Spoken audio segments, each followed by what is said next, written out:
Chapter 38.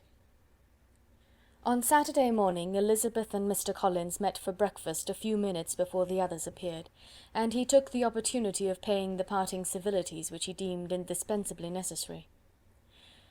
"I know not, Miss Elizabeth," said he, "whether Mrs. Collins has yet expressed her sense of your kindness in coming to us, but I am very certain you will not leave the house without receiving her thanks for it. The favour of your company has been much felt, I assure you. We know how little there is to tempt anyone to our humble abode. Our plain manner of living, our small rooms and few domestics, and the little we see of the world, must make Hunsford extremely dull to a young lady like yourself. But I hope you will believe us grateful for the condescension, and that we have done everything in our power to prevent your spending your time unpleasantly." Elizabeth was eager with her thanks and assurances of happiness. She had spent 6 weeks with great enjoyment, and the pleasure of being with Charlotte, and the kind attentions she had received, must make her feel the obliged. Mr. Collins was gratified, and with a more smiling solemnity replied, "It gives me great pleasure to hear that you have passed your time not disagreeably.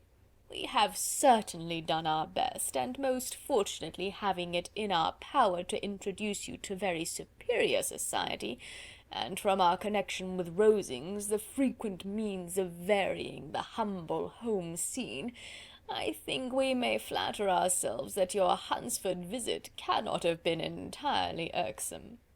Our situation with regard to Lady Catherine's family is indeed the sort of extraordinary advantage and blessing which few can boast. You see on what a footing we are.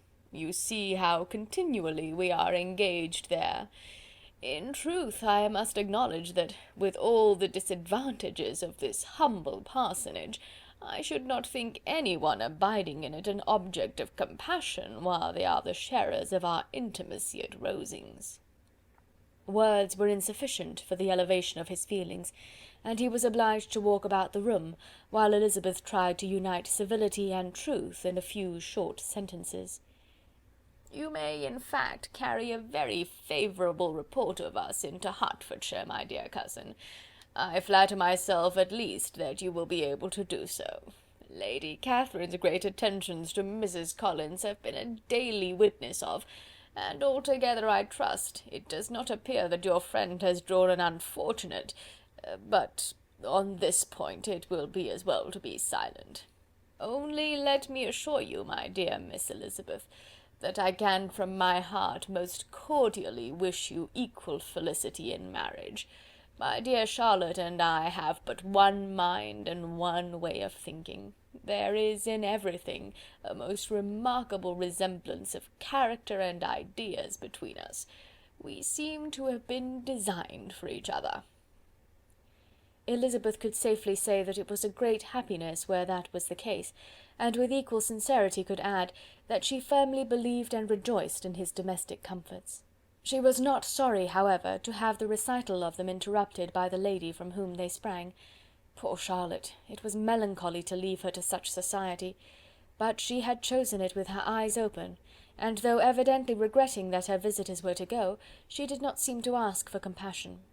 Her home and her housekeeping, her parish and her poultry, and all their dependent concerns, had not yet lost their charms. At length the chaise arrived, the trunks were fastened on, the parcels placed within, and it was pronounced to be ready. After an affectionate parting between the friends, Elizabeth was attended to the carriage by Mr. Collins, and as they walked down the garden he was commissioning her with his best respects to all her family, not forgetting his thanks for the kindness he had received at Longbourn in the winter, and his compliments to Mr. and Mrs. Gardiner, though unknown. He then handed her in, Maria followed, and the door was on the point of being closed, when he suddenly reminded them, with some consternation, that they had hitherto forgotten to leave any message for the ladies at Rosings. "But," he added, "you will of course wish to have your humble respects delivered to them, with your grateful thanks for their kindness to you while you have been here." Elizabeth made no objection, the door was then allowed to be shut, and the carriage drove off. "Good gracious!" cried Maria, after a few minutes' silence, It seems but a day or two since we first came, and yet how many things have happened!" "A great many indeed," said her companion with a sigh. "We have dined 9 times at Rosings, besides drinking tea there twice. How much I shall have to tell!" Elizabeth added privately, "and how much I shall have to conceal." Their journey was performed without much conversation or any alarm, and within 4 hours of their leaving Hunsford they reached Mr. Gardiner's house, where they were to remain a few days. Jane looked well, and Elizabeth had little opportunity of studying her spirits amidst the various engagements which the kindness of her aunt had reserved for them. But Jane was to go home with her, and at Longbourn there would be leisure enough for observation. It was not without an effort, meanwhile, that she could wait even for Longbourn before she told her sister of Mr. Darcy's proposals.